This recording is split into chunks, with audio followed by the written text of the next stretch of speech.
కేరళ పాతనమిట్ట జిల్లాలోని శబరిమలకు భక్తులు పోటెత్తారు. శబరిమల శ్రీ ధర్మ సంస్థ ఆలయాన్ని తెరవడంతో స్వామివారిని దర్శించుకుంటున్నారు.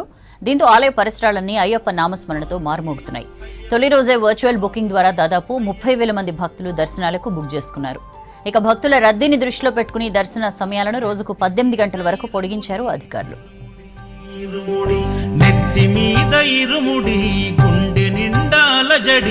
అడుగడుగున నోట స్వామి శరణఘోష శరణఘోష.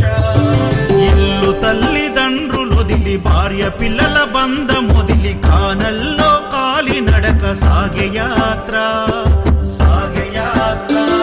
అయ్యప్ప స్వామి భక్త బృందం మండల సీజన్ ఇవాళ అధికారికంగా ప్రారంభమై డిసెంబర్ 26 వరకు కొనసాగుతుంది. డిసెంబర్ 30 నుంచి మొదలయ్యే మకర విళక్కు జనవరి 20 వరకు జరగనుంది. తెల్లవారుజామున 3 గంటల నుంచి మధ్యాహ్నం 1 గంట వరకు, తిరిగి మధ్యాహ్నం 3 గంటల నుంచి రాత్రి 11 గంటల వరకు భక్తుల దర్శనాలుంటాయి.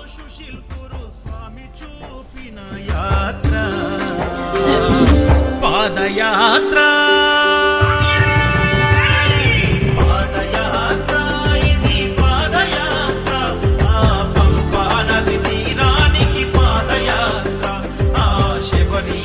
సన్నిధికి పాదయాత్ర.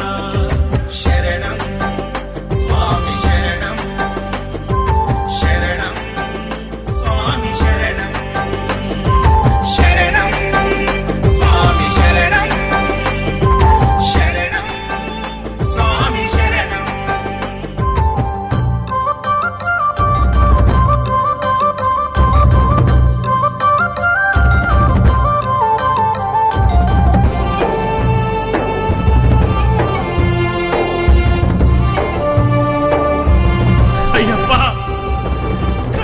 తల్లి ఆరోగ్యం బాగలేక ఒక కొడుకు ఆ స్వామిని వేడుకొనగా సాగించిన కాలినడక.